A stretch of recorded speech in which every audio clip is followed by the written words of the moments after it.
రీతిగా వాక్యాన్ని వినడానికి చేరివచ్చినటువంటి మీ అందరికీ మన ప్రభువును ప్రియరక్షకుడును అయినటువంటి యేసుక్రీస్తు ప్రభు వారి పేరట నా హృదయపూర్వకమైన వందనములు తెలియచేస్తూ ఉన్నాను. కొంచెం సౌండ్ పెంచుతారా? వస్తుందా? మంచిది. దేవుడు మనకిచ్చిన ఈ సమయంలో మరికొద్ది నిమిషాల పాటు మన వాక్యాన్ని ధ్యానించే ప్రయత్నం చేద్దాము.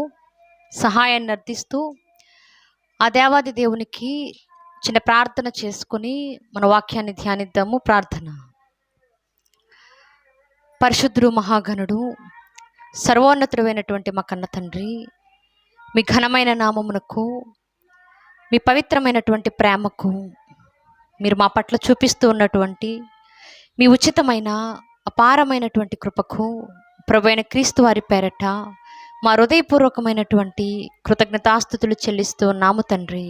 దేవా, ఈ ఉదయకాల సమయంలోనైనా మీ మాటల చేత మా ఆత్మీయ జీవితాలను గురించి ఆలోచన చేయడానికి మీ పాదాల సన్నిధిని మేము చేరి ఉండగా మీ సహాయమును మాకు దయచేయండి తండ్రి. మీ వాక్యపు వెలుగులలోనైనా మా పాపాలను కడుక్కొని మీకు మరింత దగ్గర కావడానికి మీ సహాయమును మాకు దయచేయండి. మీ పిల్లలతో కలిసి మీ మాటలను పంచుకుంటూ ఉండగా సమయోచితమైన జ్ఞానముతో నన్ను నింపి నన్ను నేను కనపరుచుకొనక మిమ్మల్ని మహిమపరిచే ఒక పాత్ర వలె నన్ను వాడుకొనండి. ఈ ఆరాధన అంతటిలోనూ నాయన సమస్త మహిమ ఘనత మీరే పొందుకొని మీ కృపను మాకు తోడుగా ఉంచమని అర్థిస్తూ ప్రభు అయిన క్రీస్తు వారి పేరట ఈ ప్రార్థన మీకు సమర్పిస్తూ ఉన్నాను మా కన్న తండ్రి. ఆమేన్. మంచిది ప్రియులారా, సమయాన్ని వృధా చేయక, వాతావరణం కూడా అనుకూలంగా లేదు కాబట్టి మనం చక్కగా వాక్యాన్ని త్వరగా ధ్యానించుకోవడానికి సిద్ధపడే ప్రయత్నం చేద్దాము. ప్రియులారా, గత వారం మనం ఒక విషయాన్ని గురించి ఆలోచన చేస్తూ ముందుకు వెళుతున్నాం. ఏంటది చెప్పాలి? ఇంకా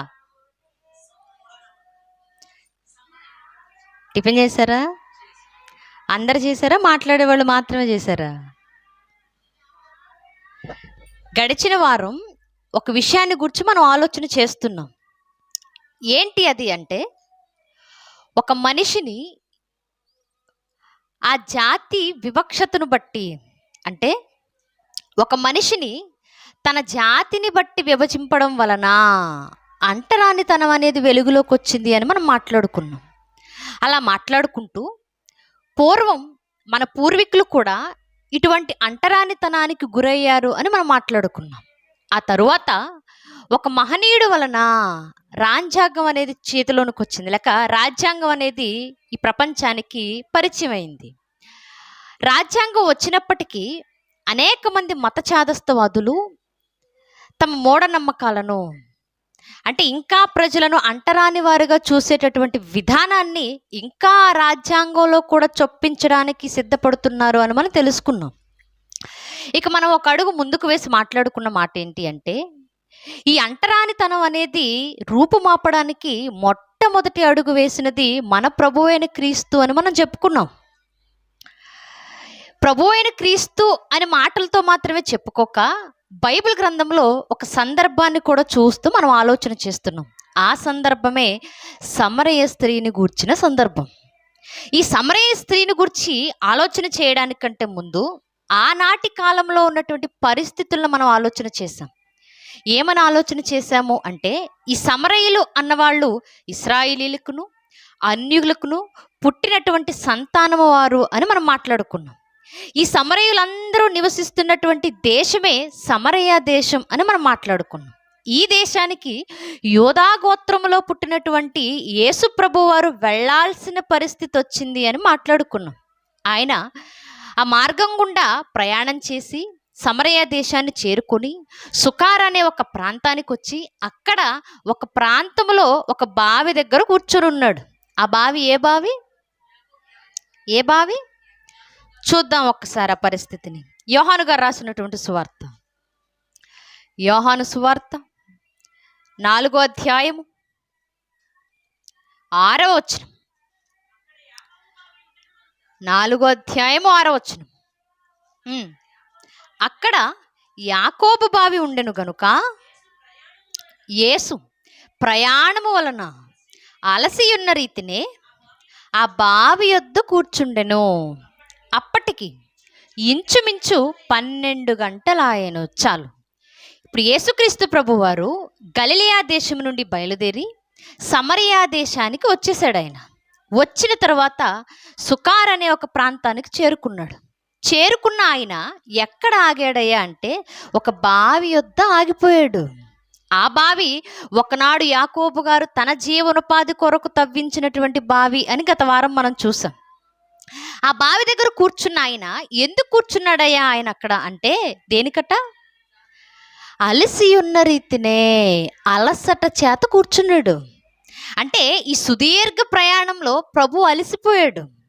శరీరము కొంత నీరసించిపోయింది కాబట్టి దాహంగా ఉన్న కారణం చేత, దప్పిగా ఉన్నటువంటి కారణం చేత, నీళ్లు తాగాలనేటటువంటి ఆలోచన చేత ఆ బావి యొద్ద కూర్చున్నాడు. ఇది మాత్రం మనకు తెలుసు. అవునా? అవునా? నిజంగా చెప్పాలి అంటే దాహం కోసమే ఆ బావి దగ్గరకు ఆయన వచ్చి ఉంటే ఆయన దాహాన్ని తీర్చుకోవడం అన్నది చిటికలో పని ఆయనకి. ఆయన దాహాన్ని తీర్చుకోవాలి అనుకుంటే ఆకాశంలో ఉన్న నీటిని నేల మీద కురిపించి కూడా దాహాన్ని తీర్చుకోగలడు. ఎక్కడో బావి అడుగున, ఎక్కడో అట్టడుగున ఉన్నటువంటి నీటిని పైకి రప్పించుకొని కూడా దాహాన్ని తీర్చుకోగలడు. కానీ ఈ రెండిటిలో ఏదీ చేయక, మూడోది కూడా ఏదీ చేయక ఆ బావి దగ్గర కూర్చొని అలా ఉన్నాడు. దేనికి? ఎందుకంటే ఆత్మీయ దాహం అనే దానికోసం ఆయన ఆలోచిస్తున్నాడే తప్ప ఈ శారీరక సంబంధమైన దప్పికను గురించి ఆయన ఆలోచించట్లా. సుమారుగా 12 గంటల సమయానికి చేరుకొని ఆ ఎండవేళ కూర్చున్నాడు. నిజంగా చెప్పాలి అంటే అది వర్షాకాలమో మనకు తెలియదు, శీతాకాలమో మనకు తెలియదు, వేసవి కాలమో కూడా మనకి తెలీదు, ఏది తెలియదు. కానీ 12 గంటల సమయం అయితే అయ్యింది. ఆ సమయానికి ఆ బావి దగ్గర కూర్చొని చూస్తూ ఉన్నాడు ఆయన. ఎందుకు చూస్తున్నాడయ్యా అంటే ఆత్మీయ దాహం అనేది ఒకటి ఉంది, అది తీరాలి కాబట్టి ఎదురు చూస్తూ ఉన్నాడు. అలా చూస్తూ ఉండగానే ఏం జరిగిందట? సమరయ స్త్రీ ఒకటి నీళ్లు చేదుకొనుటకు అక్కడికి రాగా, ఇప్పుడు 12 గంటల సమయానికి యేసుప్రభు బావి దగ్గర కూర్చొని చూస్తుంటే అదే సమయానికి ఎవరొస్తున్నారట? సమరయ స్త్రీ. ఈ స్త్రీకంటూ ఒక పేరుంది, కానీ ఆ పేరు కూడా చెప్పడానికి ఇష్టపడలేదు దేవుడు. ఆమె ఒక సమరయ స్త్రీ అంటే ఇశ్రాయేలీయుడికి, అన్యురాలికి పుట్టినటువంటి ఒక స్త్రీనే ఈమె దాహం కోసం లేక నీటి కోసం ఏ సమయానికి వచ్చింది బావి దగ్గరికి? 12 గంటలకి. నిజంగా మిట్ట మధ్యాహ్నం ఆ సమయానికి నీళ్లు చేదుకోవడానికి వెళ్తారు ఎవరన్నా? వెళ్ళరు. ఎందుకు వెళ్ళింది ఈవిడ అంటే అప్పటికి ఆ బావికి చాలా పేరుంది. యాకోబు గారి బావికి ఇశ్రాయేలీయులు అనేవాళ్ళు, ఇది మా పూర్వీకుడు, మా పితరుడైనటువంటి యాకోబు తవ్వించాడు ఈ బావి మా పూర్వీకుడు తవ్వించాడు కాబట్టి ఈ నీళ్లు చాలా ప్రసిద్ధి అయినవి, ఈ నీళ్లు చాలా గొప్పవి. ఒకనాడు మా పూర్వీకుడు తవ్వించాడు అంటే ఇది మా స్వాస్థ్యం అనుకునేవాళ్ళు ఇశ్రాయేలీయులు. అలా అనుకొని ఆ బావి నీళ్లు తాగడానికి కొందరు ఇశ్రాయేలీయులు కూడా ఇష్టపడేవాళ్ళు. ఇప్పుడు ఉదయం పూట ఆ బావి నీళ్ళు చేదుకోవడానికి వచ్చారే అనుకోండి ఇశ్రాయేలీయులు, అదే సమయాన సమరయ స్త్రీ కూడా వచ్చింది అనుకోండి. సమరయ స్త్రీ కానీ పురుషుడు కానీ సమరయులు ఎవరైనా అదే సమయంలో నీళ్ల కోసం వస్తే పరిస్థితి ఎలా ఉండేదో తెలుసా? ఇశ్రాయేలీలందరూ నీళ్లు చేదుకొని వెళ్ళిన తర్వాతే సమరయులు చేదుకోవాలి. ఇశ్రాయేలీలు అందరూ నీళ్లు చేదుకోవడం అయిపోయిన తర్వాత వాళ్ళు వెళ్ళాకే సమరయులు నీళ్లు తోడుకునేవాళ్ళు. కొంతమంది యూదులు కూడా ఆ నీటిని ఇష్టపడేవాళ్ళట. కానీ ఎక్కడ ఈ సమరయులు మొహాలు చూడాల్సి వస్తుందో అని నీళ్లు చేదుకోవడానికి పెద్దగా వచ్చేవాళ్ళు కాదట.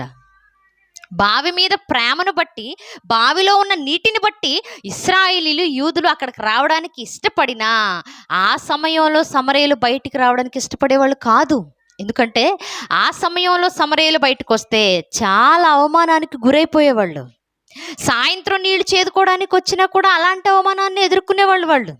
అంటే ఇశ్రాయేలీలు నీళ్లు వెళ్ళిన తర్వాతే సమరయులు చేదుకోవాలి కాబట్టి, ఈలోపు ఎన్ని మాటలన్నా వీళ్ళు పడాల్సిన పరిస్థితులు ఉన్నాయి కాబట్టి, ఇశ్రాయేలీలు యూదులు సమరయుల్ని అంటరాని వారుగా దూరం పెట్టేశారు కాబట్టి, కలిసి నీళ్లు చేదుకునే పరిస్థితులు వస్తే సమరయులు చాలా ఇబ్బంది పడిపోయేవాళ్ళు, చాలా అవమానపడిపోయేవాళ్ళు, చాలా మాటలు పడేవాళ్ళు. కాబట్టి ఎవరూ లేని సమయాన్ని ఎంచుకునేవాళ్ళు. వాళ్ళు మధ్యాహ్నం అనుకో ఎవ్వరు ఉండరు, పొద్దున్నే అందరు నీళ్లు చేదుకుని వెళ్ళిపోతారు కాబట్టి చక్కగా మేము వెళ్ళి చేదుకోవచ్చు అనుకునే ఒక ఆలోచన సమరయులకు ఉండేది ఆనాడు.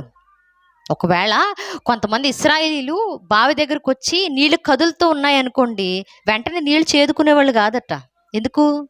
సమరయులు ఏమన్నా తోడుకొని వెళ్ళిపోయారేమో, నీళ్ళు ఇంకా కదులుతున్నాయి కాబట్టి ఆ నీళ్ళన్నీ సైలెంట్గా అలా కదలకుండా ఉన్నప్పుడే తోడుకుందామని ఆగిపోయేవాళ్ళట. అంత అంటరానితనం ఉండేది ఆ రోజుల్లో. అందుకనే సమరయులు ఎవ్వరూ కూడా ఉదయం కానీ సాయంత్రం కానీ మనుషులు సంచరించే సమయాలలో, మనుషులు వచ్చేటటువంటి ఆ సమయంలో నీళ్లు చేదుకోవడానికి బయటికి రారు.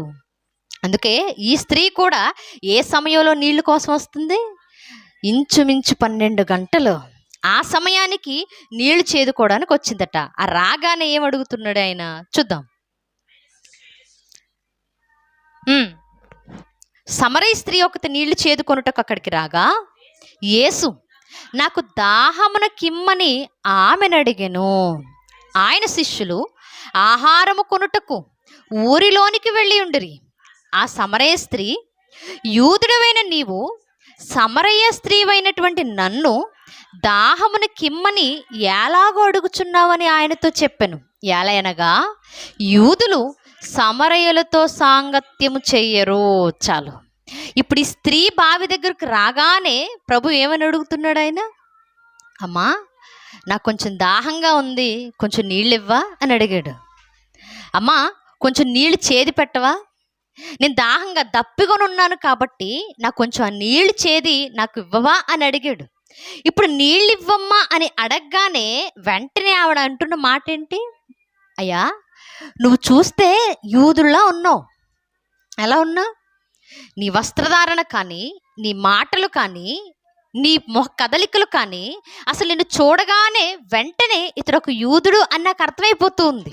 ఒక యూదుడు అయినటువంటి నీవు ఒక సమరయ స్త్రీనైనటువంటి నన్ను ఈ మిట్ట మధ్యాహ్నం వేళ 12 గంటల సమయానికి నేను నీళ్లు చేదుకోవడానికి కడవ తీసుకొని వచ్చాను అంటే నీకు అర్థం అవ్వాలి నేను ఒక సమరయ స్త్రీనని. ఎందుకంటే ఈ సమయంలో మేము తప్ప ఎవరో నీళ్ళ కోసం బయటికి రాము. ఇప్పుడు సమరయ స్త్రీగా ఉన్నటువంటి నన్ను యూదుడు అయినటువంటి నీవు తాగడానికి నీళ్ళు ఎలా అడుగుతున్నావు? నువ్వు నీకు పరిస్థితి తెలీదా అని అడుగుతుంది ఆవిడ. ఎలా అడిగావు నువ్వు నీళ్ళిమ్మని? దప్పిగ్గా ఉన్నానమ్మా అని ఎలా పిలుస్తున్నావు? నాకు నీళ్లు చేది పెట్టమని ఎలా అడుగుతున్నావు నువ్వు అని మాట్లాడుతుంది. అంటే సమాజం అందరి చేత వెలివేతకు గురైపోయినటువంటి జనాంగం ఏమాది. మనుషులందరి చేత అంటరాని వారు అని పిలువబడుతున్నటువంటి జాతిలో పుట్టామే మేము. అసలు మీ యూదులు మా మొహాలు చూస్తేనే నీళ్లు తాగరు. మీ యూదులు అసలు మా మొహాలు చూడడానికే ఇష్టపడరు. మా పాత్రలో నీళ్లు ముట్టుకోరు. అసలు మమ్మల్ని ముట్టుకోవడానికి కూడా ఇష్టపడరు. అలాంటిది నీళ్లు చేతులతో పొయ్యమని అసలు ఎలా అడుగుతున్నావు?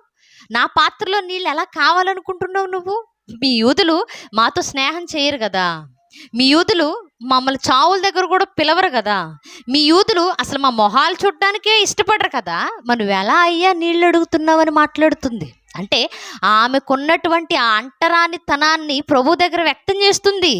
సమాజం ఇలా చూస్తుంటే నువ్వెలా నన్ను నీళ్ళు అడుగుతున్నావు, నువ్వెలా నన్ను నీళ్ళు చేది పొయ్యమంటున్నావు అని అడుగుతుంది ఆవిడ. అడగగానే ఆయన అంటున్నాడు కదా వెంటనే, అమ్మా నిన్ను దాహానికి నీళ్ళు అడుగుతున్నది ఎవరో నీకు తెలిస్తే, నువ్వు ఈ మాట అను, దాహానికి నీళ్ళు ఇమ్మని అడుగుతున్నది ఎవరో తెలిస్తే నువ్వు దేవుడు ఎవరో తెలుసుకుంటావు.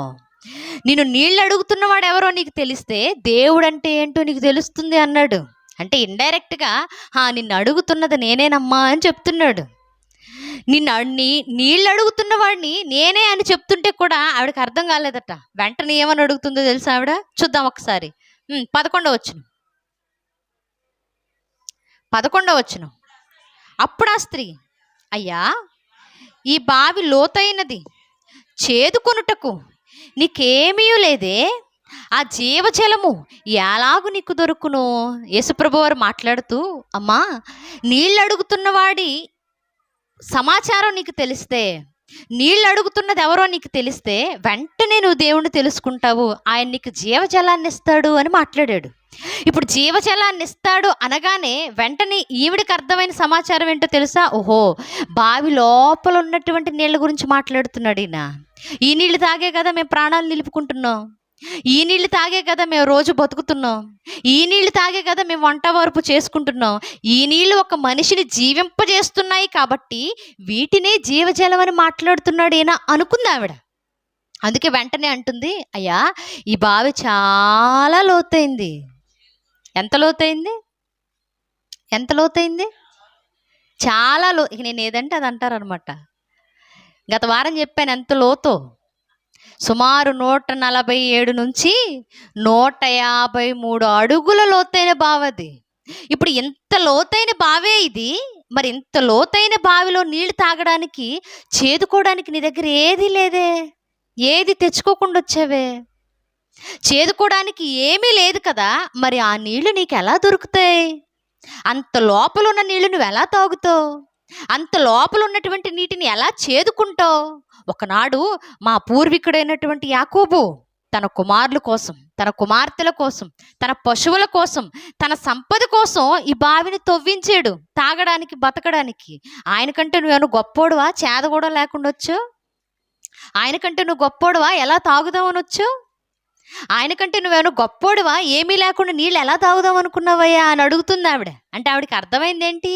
ఈ నీళ్లే చాలా గొప్పవి అనుకుంటుంది. కానీ ప్రభు మాట్లాడుతున్నది పరలోక సంబంధమైన ఆశీర్వాదాన్ని గురించి, నిత్య జీవితానికి సంబంధించినటువంటి జలాన్ని గురించి ఆయన మాట్లాడుతూ ఉంటే బావిలో కనబడే నీటిని గురించి మాత్రమే అనుకుంటుంది ఆవిడ. అంటే దైవికమైన మాటలు అర్థం చేసుకోవడం ఒక మనిషికి వెంటనే జరిగే పని కాదు. అంత తొందరగా ఎక్కవు. సమరయ స్త్రీకి కూడా ఎక్కలేదు. అందుకే అడుగుతుంది. అడగగానే ఆయన అంటున్నాడు కదా, 13వ వచనం, అందుకు యేసు, ఈ నీళ్లు త్రాగు ప్రతివాడు మరలా దప్పిగొనును, నేనిచ్చు నీళ్లు త్రాగువాడు ఎప్పుడును దప్పిగొనడు, నేను వానికిచ్చు నీళ్లు నిత్య జీవమునకై వానిలో ఊరెడి నీటి బుగ్గగా ఉండునని ఆమెతో చెప్పెను. ఏమన్నాడు ఆయన? అమ్మా, నువ్వు ఈ నీటి గురించి మాత్రమే అనుకుంటున్నావు, కానీ నేను ఒక మనిషికి ఇచ్చే నీళ్ళు ఇలాంటివి కాదు. ఈ నీళ్లు తాగితే మరలా 1 గంటకు దాహం వేస్తుంది, మరలా నీళ్లు తాగాల్సిన పరిస్థితి వస్తుంది, మరలా నీళ్లు చేదుకోవడానికి ఇంత దూరం రావాలి. ఈ నీళ్లు తాగితే దప్పికొంటాడు మరలా ఏ మనిషి అయినా, కానీ నేనిచ్చే నీళ్లు తాగితే ఆ నీళ్లు నిత్య జీవితానికి తీసుకెళ్ళేంత వరకు ఆ మనుషులు ఉబుకుతూనే ఉంటాయన్నాడు. నీటి బుగ్గ అంటే అర్థం ఏంటి? నీటి బుగ్గ అంటే అర్థం ఏంటి? ఒక చోట మనం బావి కోసం తవ్వుతున్నాం అనుకోండి, తవ్వే కొద్ది నీళ్ళు వస్తూ ఉన్నాయనుకోండి, అవి నీటి బుగ్గలు అంటారు. అంటే తవ్విన కొలది నీరు, తవ్విన కొలది నీరు అంటే ఎంత తీసినా ఉబుకుతూనే ఉండే వాటిని నీటి బుగ్గలు అంటారు. ఇప్పుడు నిత్య జీవితానికి సంబంధించినటువంటి ఆ జలం కూడా, పరలోకానికి సంబంధించినటువంటి ఆ జలం కూడా, ఇంకా చెప్పాలి అంటే ఆ మార్పు కూడా, ఒక మనిషిలో ప్రభు మాటలు పడిన, ఒక మనిషిలో మారు మనసు వచ్చిన, ఒక మనిషిలో దైవికమైన ఆలోచనలు మొదలైన, అవి పరలోకానికి ఆ మనిషి చేరుకునేంత వరకు ఉబుకుతూనే ఉంటాయి. బాప్తీసం తీసుకున్న కొత్తలో ఎలా ఉంటాం మనం? అసలు నిద్ర పట్టదు మనకి. చర్చిలో విన్నవన్నీ అక్కడ చెప్పేయాలి, చర్చిలో జరిగినవన్నీ అక్కడ చెప్పేయాలి, చర్చిలో ఏ పని ఉన్నా చేసేయాలి, పద్దాకు అర్థం కాకపోయినా బైబిల్ చదవాలి. అది నీటి బుగ్గలా ఉబుకే తనం అంటే ఒక్క విత్తనం వేయగానే వెంటనే ఫలించేస్తూ ఉంటాం, అలా ఉంటాం. ఇప్పుడు నేను ఒక మనిషికి దాహాన్ని ఇస్తే, నేను ఒక మనిషికి ఆ నీటినిస్తే, ఆ జీవజలాన్ని ఒక మనిషికి ఇస్తే ఆ మనిషి ఉబుకుతూ ఉంటాడు. నిత్య జీవితానికి వెళ్ళేంత వరకు ఆ మనిషిలో ఆత్మీయత అలానే అభివృద్ధి చెందుతూ ఉంటుంది. అలాంటి దాహాన్ని నేను ఇస్తానమ్మా అని చెప్పగానే అప్పటికే అర్థం కాల స్త్రీకి. ఆవిడేమనుకుంటుందంటే, ఓహో, ఈయన దగ్గర సపరేట్గా నీళ్ళు ఉన్నాయన్నమాట, ఆ నీళ్లు తాగితే మరలా ఎప్పుడు దాహం రాదనమాట, ఆ నీళ్లు తాగితే మరలా ఎప్పుడు దప్పికొననమాట. సో ఆ నీళ్ళు అడుగుదాం అనుకుంది ఈవిడ. అని అనుకొని అడుగుతుంది కదా. చూద్దాం. ఆ స్త్రీ ఆయనను చూచి అయ్యా, నేను దప్పికొనకుండునట్లు చేదుకొనుటకు ఎంత దూరం రాకుండునట్లు ఆ నీళ్లు నాకు దయచేయమని అడగగా ఏమంది? అయ్యా, అదేదో నీళ్ళు ఉన్నాయి అంటున్నావు కదా నువ్వు, ఆ నీళ్ళేదో నాకు ఇచ్చేసేయి, నేను మరలా దప్పి కొనకుండా ఉండునట్లు, పదే పదే పదే పదే ఈ నీళ్లు తాగకుండా ఉండేలా, ఈ నీళ్ళ కోసం ఎంత దూరం రాకుండా ఉండునట్లు. అంటే ఎంత దూరం నుంచి నడుచుకుంటూ వస్తుందో ఆవిడ, ఇంత దూరం నేను రాకుండా ఉండేలా, మరలా మరలా నేను దప్పికొనకుండా ఉండేలా నీ దగ్గరున్న ఆ జీవజలాన్ని ఏదో, ఆ నీటినేదో నాకు ఇచ్చేయ్యా అని అడిగింది. విచిత్రం ఏంటి అంటే, పరలోక సంబంధమైన దీవెన అని తెలియకుండానే అడుగుతుంది ఆవిడ, నాకు ఇవ్వు అని. నిత్య జీవితానికి సంబంధించిన జలం అని తెలియకుండానే అడుగుతుంది, నాకు ఇమ్మని. పరలోకానికి సంబంధించిన ఆశీర్వాదం అని తెలియకుండానే నాకు ఆ నీటిని ఇచ్చేయ్యా అని అడుగుతుంది ఆవిడ. ఎంత విచిత్రంగా ఉందో చూడండి. తెలియకుండానే అడుగుతుంది కాబట్టి వెంటనే ప్రభు ఆ గొప్పతనాన్ని తెలియచేయాలనుకున్నాడు. ఆ జీవజలాన్ని పొందాలి అంటే ఒక మనిషి ఎంతటి స్థితిలో ఉండిపోవాలో తెలియచేయాలనుకున్నాడు. ఆవిడ నీళ్ళు ఇవ్వయా అని అడగగానే ప్రభు చేసిన ఒక ఉన్నతమైన విషయం ఏంటో తెలుసా? చూద్దాం ఇప్పుడు. 16వ వచనం. యేసు, నీవు వెళ్ళి నీ పెనిమిటిని పిలుచుకొని ఇక్కడికి రమ్మని ఆమెతో చెప్పెను. ఏమన్నాడు ఆయన? అయ్యా, నాకు ఆ నీళ్ళు ఇవ్వయ్యా, నేను ఎంత దూరం రాకుండా ఉంటాను అని అడగగానే ప్రభు చెప్తున్న మాట ఏంటో తెలుసా? ఇస్తానులే, కానీ నువ్వు ఇంటికి వెళ్ళి నీ భర్తను పిలుచుకొని మరలా ఇక్కడికి రా అని మాట్లాడాడు. ఆమె నీళ్ళు అడగడానికి, ఈమె భర్తను తీసుకొని రమ్మని ఆయన చెప్పడానికి ఏమన్నా సంబంధం ఉందా? నీళ్ళు అడిగినప్పుడు ఇస్తే ఇస్తానని చెప్పాలి, ఇవ్వకుండా ఇష్టం లేకపోతే నేను ఇవ్వనమ్మా అని చెప్పాలి. అసలు ఆవిడికి నీళ్ళు ఇచ్చే ఉద్దేశం ఆయన లేకపోతే అసలు సమరయ ప్రాంతానికి ఆయన రావాల్సిన అవసరత లేదు. కానీ వచ్చాడు. వచ్చిన తర్వాత ఆమె నాకు నీళ్ళు ఇవ్వయా అని అడగగానే ఈయన అంటున్నాడు కదా, నీ భర్తను తీసుకొని రా. ఎందుకు అడిగాడు భర్తను తీసుకొని రమ్మని? చాలామంది యేసుప్రభు వారు ఈ సమరయ స్త్రీతో మాట్లాడడం చూసి, ఆయన జీవితంలో ఆయన అనేక మంది పాపులతో మాట్లాడడం చూసి, సుంకరులతో భోజనం చేయడం చూసి, ఈయన పాపాత్ముల దేవుడండి అని మాట్లాడుతున్నారు చాలామంది. నువ్వు పుణ్యాత్ముడువా? చాలామంది అంటారు కదా, యేసుప్రభువా ఆయన ఎప్పుడు పాపులతో తిరుగుతాడండి, ఆయన పరిశుద్ధుడేంటి అని మాట్లాడుతూ ఉంటారు. అంటే పాపులతో తిరిగినంత మాత్రాన పరిశుద్ధత పోద్దా? ఆయన ఆయన ఆ మతానికి సంబంధించిన దేవుడండి అని మాట్లాడతారు. ఎవరు చెప్పారు? ఆయన ఆ దేశానికి సంబంధించిన దేవుడండి, ఈ దేశంలో చెల్లుబాటు అవ్వడు అని మాట్లాడుతుంటారు. ఎవరు చెప్పారు? ఆయన చిన్న చిన్న మందిరాల్లో, చిన్న చిన్న గుడారాల్లో, చిన్న చిన్న ఇళ్లల్లో మాత్రమే ఆరాధింపబడుతూ ఉంటాడండి, ఆయన చాలా చిన్న దేవుడండి అని మాట్లాడుతూ ఉంటారు. ఎవరు చెప్పారు? మొన్న ఎవరో అంటున్నారట, ఆ సంఘంలో అన్ని ఆ కులపోళ్ళే ఉంటారండి, ఆ కులం వాళ్ళ దేవుడు అన్నాడట ఆయన. ఎవడు చెప్పండి నీకు ఆ కులం వాళ్ళ దేవుడని? ఆ మతం వాళ్ళ దేవుడు, ఆ కులస్తుల దేవుడు, లేక ఆ మతానికి సంబంధించిన దేవుడు, ఆ దేశానికి సంబంధించిన కాదు. ఆయన ఒక మనిషిని పాపము నుండి పరిశుద్ధుడుగా ఎలా నిలబెట్టాలో చెప్పడానికి వచ్చిన దేవుడు. ఇది మనకు అర్థం కావట్లా. ఇప్పుడు సమరయ స్త్రీని కూడా చేస్తున్నది అదే. జీవజలం ఇవ్వయా అని అడిగితే ఆయన వెంటనే నీ పెనిమిటిని తీసుకొని రా అని చెప్పడంలో మాట కూడా అదే. ఎందుకు చెప్పాడో తెలుసా? చూద్దాం ఒకసారి ఇప్పుడు. ఆ స్త్రీ నాకు పెనిమిటి లేడనగా ఏమని మాట్లాడింది ఆవిడ? నీ ఇంటికెళ్ళి నీ భర్తను తీసుకొని రామ్మా అని అడగగానే ఆవిడ అన్న మాట ఏంటి తెలుసా? అయ్యా, నాకు పెనిమిటి లేడు. అంటే నాకు భర్త లేడు అంటే ధర్మబద్ధంగా ఆమె మెడలో 3 ముళ్ళు వేసి, లేక ఆమె చేతికి రింగు తొడిగి, లేదా సమరయ సాంప్రదాయాలు ఏవైనా ఉంటే ఆ సాంప్రదాయాల ప్రకారంగా ఆమె జీవితాన్ని పంచుకొని ఆవిడ బాధ్యతలు భుజాల మీద మోసుకోవడానికి వచ్చినటువంటి ఒక యజమాని ఆ స్త్రీకి లేడట. ఆమె భర్త లేడట. అంటే వివాహం కాలేదు కాబట్టి లేడో, లేక వివాహం అయిపోయిన తర్వాత చనిపోయాడు కాబట్టి లేడో, లేక వివాహం జరిగిన తరువాత ఏవో మనస్పర్ధలు వచ్చేసి భర్తకు దూరంగా ఉంటుంది కాబట్టి లేడో తెలియదు, కానీ భర్త అయితే నాకు లేడని చెప్పిందట. అంటే ధర్మబద్ధంగా ఆమె కోసం నిలబడిన మనిషి లేడని మాట్లాడుతుంది. ఇప్పుడు లేడయ్యా అని చెప్పగానే ప్రభు అన్న మాట ఏంటో తెలుసా? యేసు ఆమెతో, నాకు పెనిమిటి లేడని నీవు చెప్పిన మాట సరియే, నీకు 5 పెనిమిట్లుండిరి, ఇప్పుడు ఉన్నవాడు నీ పెనిమిటి కాడు. ఏమన్నాడు? అమ్మా, నీకు భర్త లేడని మాట్లాడుతున్న మాట నిజమే, సరియే, నీకు నిజంగానే పెనిమిట్లేడు, కానీ నీకు 5 పెనిమిట్లున్నారు. ఎంతమంది? 5 పెనిమిట్లున్నారు. ఇప్పుడు కూడా ఇంకో 6వ వాడు ఉన్నాడు, వాడు కూడా నీ భర్త కాదు. ఏమని మాట్లాడాడు? అంటే ధర్మబద్ధముగా నీకు భర్త స్థానములో ఉన్నటువంటి మనిషి లేడు, కానీ ధర్మబద్ధముగా నీ భాగస్వామిగా ఉన్నటువంటి వ్యక్తి లేడు, కానీ నీ పూర్తి రెస్పాన్సిబిలిటీ, నీ బాధ్యతలన్నీ భుజాల మీద మోస్తానికి ఒక మనిషి లేడు, కానీ అక్రమంగా భర్త స్థానంలో వ్యవహరించే వాళ్ళు 5 ఉన్నారు. అక్రమంగా భర్తలా నీతో ప్రవర్తించే వాళ్ళు 5 ఉన్నారు ఒకప్పుడు. ఇప్పుడు 6వ వాడు కూడా నీతోనే ఉంటున్నాడు, వాడు కూడా భర్త స్థానంలో నీతో వ్యవహరిస్తున్నాడు, కానీ పూర్తి బాధ్యతలు భుజాల మీద వేసుకున్నటువంటి భర్త కాడు వాడు అని మాట్లాడాడు. అర్థమైందా? ఇంకా అర్థం కాలేదా? మన భాషలో చెప్పాలి అంటే ఈ సమరయ స్త్రీ లివింగ్ రిలేషన్షిప్లో ఉందన్నమాట. దేనిలో?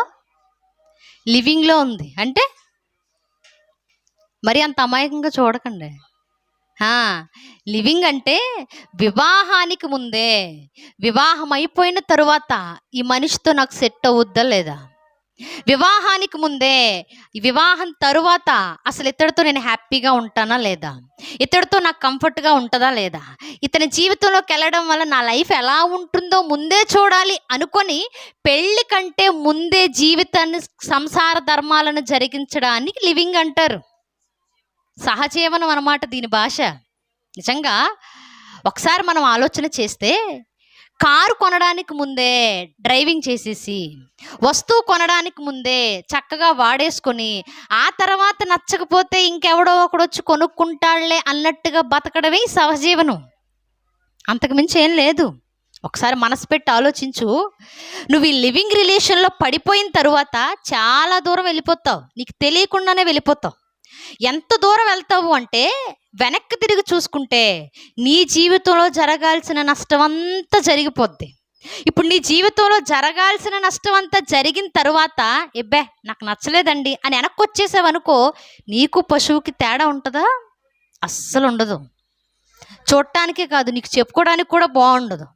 ఇప్పుడు ఇలాంటి దౌర్భాగ్యమైన రిలేషన్సే సొసైటీలో చలామణి అవుతున్నాయి. ఇలాంటి రిలేషన్సే బయట ట్రెండ్లో నడుస్తున్నాయి. ఇలాంటి వాటిని చీ అని మొహం మీద ఉమ్మేస్తున్నాడు. కాబట్టే ప్రభు ఆనాడే అన్నాడు కదా, జీవజలాన్ని కోరుకోవాలంటే ధర్మబద్ధంగా నీతో 3 ముళ్ళు వేసి, ధర్మబద్ధంగా నీతో కాపురం చేస్తూ, ధర్మబద్ధంగా యజమానిగా ఉన్నటువంటి వ్యక్తిని తీసుకొని రా నువ్వు అని అడిగాడు. నిజంగా చెప్పనా, క్రైస్తవ్యంలో కూడా ఇలాంటివి ఉన్నాయి. క్రైస్తవంలో కూడా ఉన్నాయి ఇలాంటివే. నువ్వు తీసుకొని రా అనగానే వెంటనే ఆవిడ జీవితాన్ని గురించి ఒకసారి ఆమె ఆలోచన చేసుకుంది. అయ్యా నాకు భర్త లేడయ్యా అనగానే, లేడు, కానీ భర్త స్థానంలో ఉన్న వాళ్ళు ఎంతమంది ఉన్నారు నీకు? పూర్వం 5 ఉన్నారు, ఇప్పుడు 6వ వాడితో ఉంటున్నావు నువ్వు. 6వ వాడితో ఉన్నా వాడు కూడా నీకు భర్త కాడు, ఉండటానికి భర్త స్థానంలో వ్యవహరిస్తున్నాడు అంతే, కానీ వాడు కూడా నీకు భర్త కాడు అనగానే నిజంగానే ఆమె జీవితాన్ని ఆవిడ చూసుకుంది. వెంటనే నన్ను ఎంత మాట అంటావా అన్నట్లా వెంటనే ఆవిడ అన్న మాట ఏంటో తెలుసా? నీవు నిజమే చెప్పితివి, నువ్వు చెప్పింది నిజమేనయ్యా.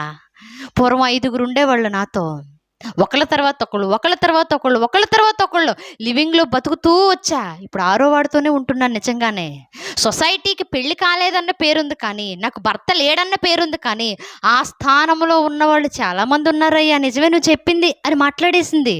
అంటే ఆవిడ బ్రతుకును గూర్చి ఆవిడే ఒకసారి ఆలోచన చేసుకుంది.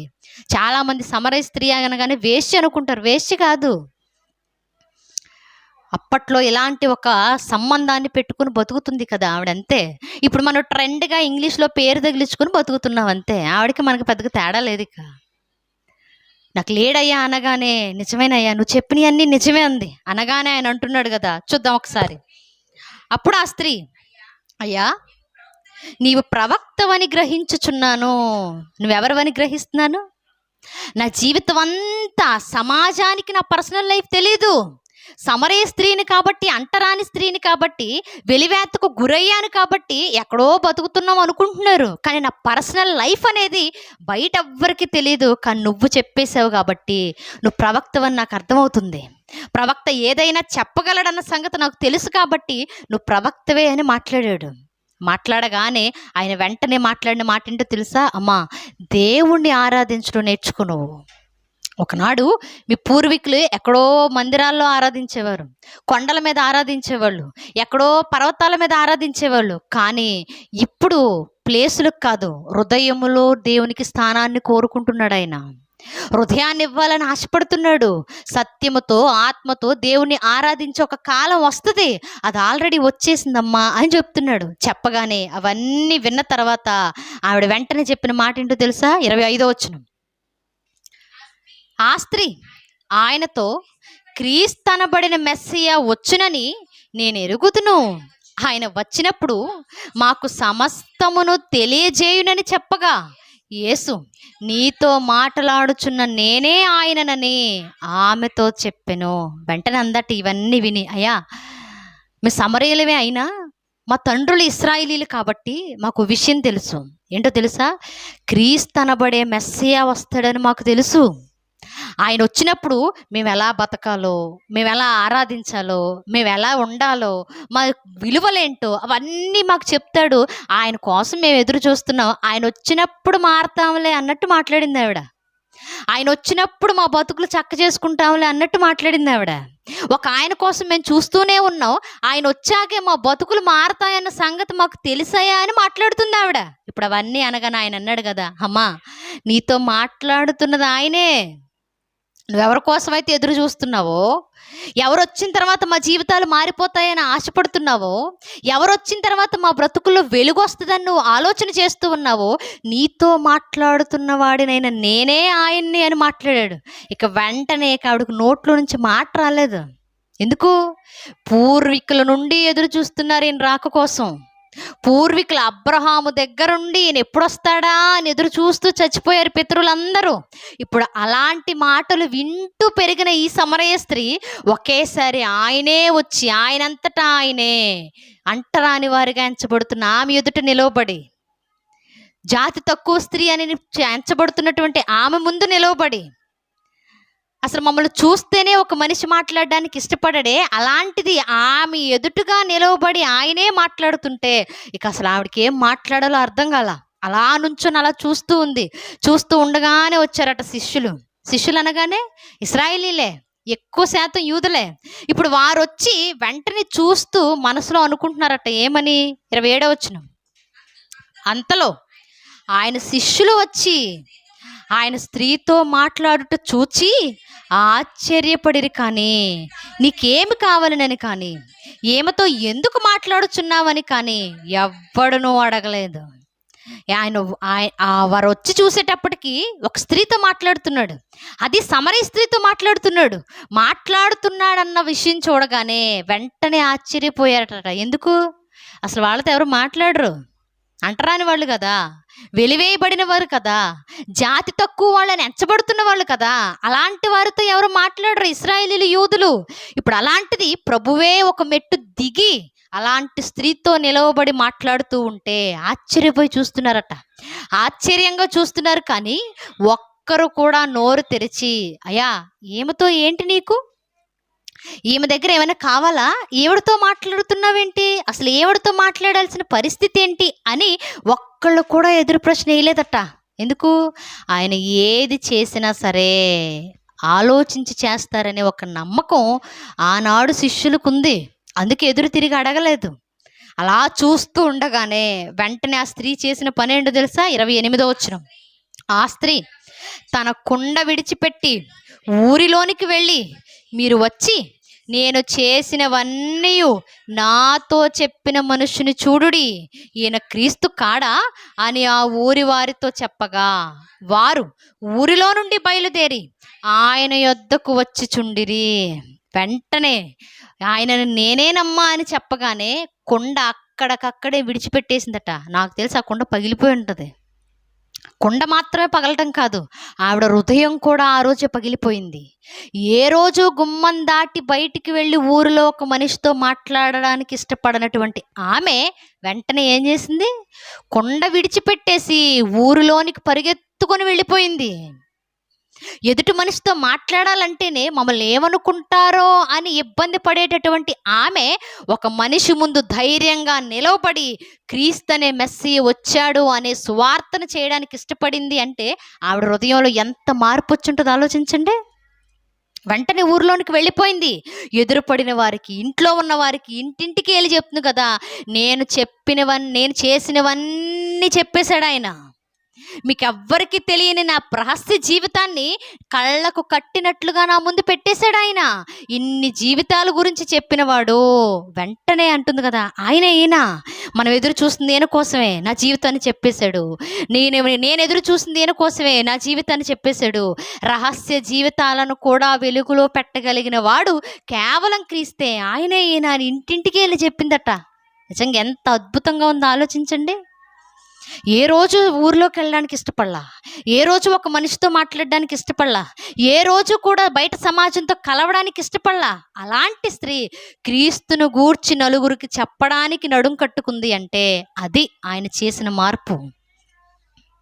ఆవిడ ఎప్పుడైతే చెప్పిందో వెంటనే వాళ్ళు, ఈ స్త్రీ నిజంగానే ఏ రోజు బయటికి రాలేదే, ఈ రోజు వచ్చి క్రీస్తు గురించి చెప్తుంది నిజమేనా అని బయటకు వచ్చారు.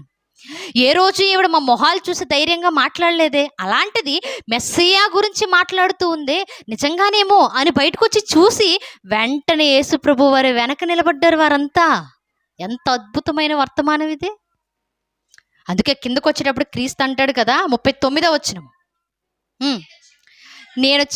నేను చేసినవన్నీ నాతో చెప్పినని సాక్ష్యమిచ్చిన స్త్రీ యొక్క మాటను బట్టి ఆ ఊరిలోని సమరయులలో అనేకులు ఆయన యందు విశ్వాసం ఉంచిరి. ఏం చేశారట? ఆ సమరయ ప్రాంతంలో అనేక మంది క్రీస్తు వైపు నిలబడ్డారు, అనేక మంది క్రీస్తుని విశ్వసించారు, అనేక మంది యేసు ప్రభువుని నమ్మారు. నమ్మడానికి కారణం ఏంటో తెలుసా?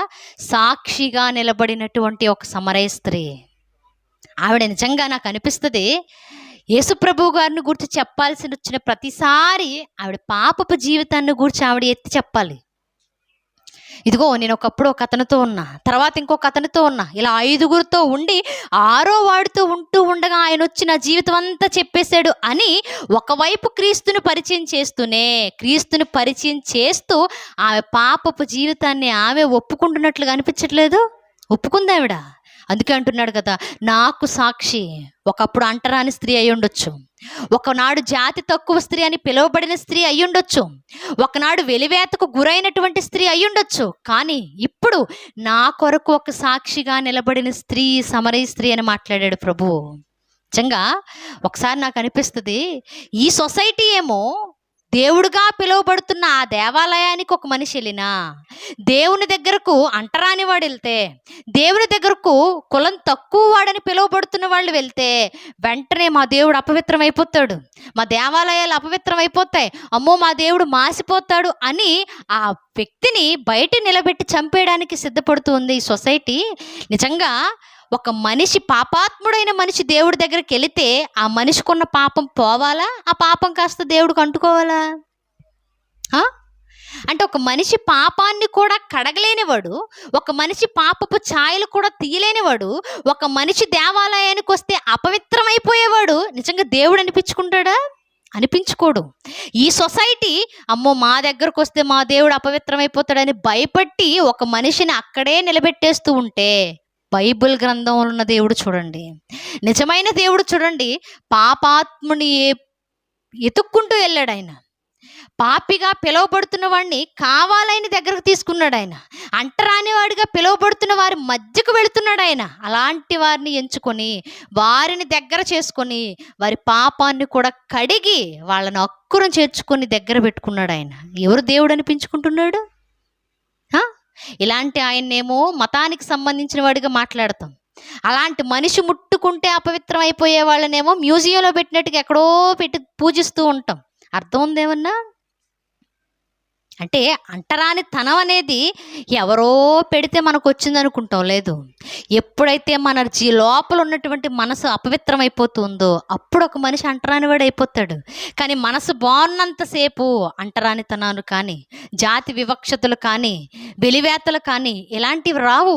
అందుకే అంటున్నాడు ప్రభు, నీవు నాకు ఇప్పుడు సాక్షివి. సమాజం అంతా నిన్ను ఎలా చూస్తున్నా సరే అవి వాళ్ళు పెట్టుకున్నవి. వెలివేత కానీ, అంటరానితనం కానీ ఇవన్నీ మనుషులు పెట్టుకున్నవి. కానీ నువ్వు నాకు ఇప్పుడు ఒక సాక్షివి.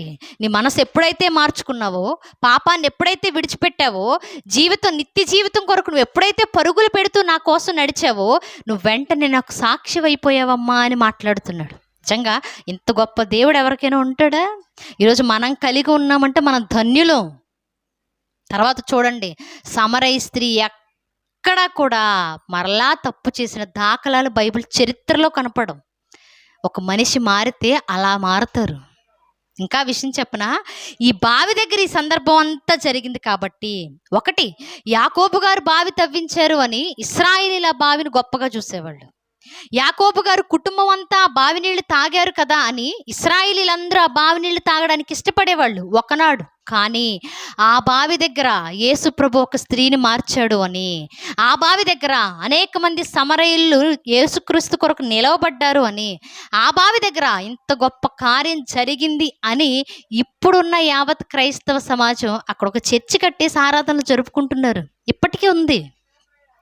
ఆ చర్చికి వెళ్ళి ఆ చర్చిలో ఆరాధన అంతా అయిపోయిన తర్వాత ఇప్పుడు వాళ్ళు మనసులో తెచ్చుకునే విషయం ఏంటో తెలుసా? ఇక్కడ ఒక స్త్రీ మార్పు చెందింది, ఇక్కడ ప్రభు ఒక స్త్రీని మార్చాడు, అనేక మంది సమరయులు ఇక్కడ కూడుకొని వాక్యాన్ని విని ప్రభుతో పాటు నడిచారు అని ఆ నీళ్లు తాగుతూ దేశ ప్రభు అని జ్ఞాపకం చేసుకుంటున్నారు. ఎప్పటికీ నిజంగా మన దేవుణ్ణి గురించి మాట్లాడాలి అంటే ఎన్నో ఆధారాలు ఉన్నాయి, ఎన్నో అద్భుతాలు ఉన్నాయి, ఎంతో గొప్పతనంతో మనం మాట్లాడుకోవాలి. కానీ ఇంకా ఎదుటి వాళ్ళ గురించి మనం మాట్లాడుకునే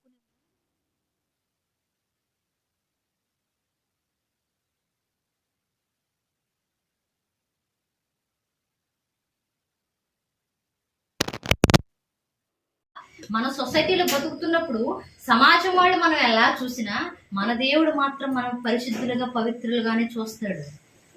బట్ అలాంటి వాడి గురించి చెప్పడానికి ఈరోజు నిజంగా మనం చాలా సంతోషించాలి. కాబట్టి దేవుణ్ణి మనం ముట్టుకుంటే దేవుడు అపవిత్రం అయిపోతాడు అనే వాళ్ళ గురించి మనకు వద్దు. మనం ఎంత పాపాత్ములుగా ఉన్నా మనల్ని ముట్టుకొని మనం స్వస్థపరిచే దేవుడు మనకు ఉన్నాడు. కాబట్టి ధన్యులుగా ఆయన కొరకు బ్రతకడానికి సిద్ధపడదాం. తల వంచని చిన్న ప్రార్థన.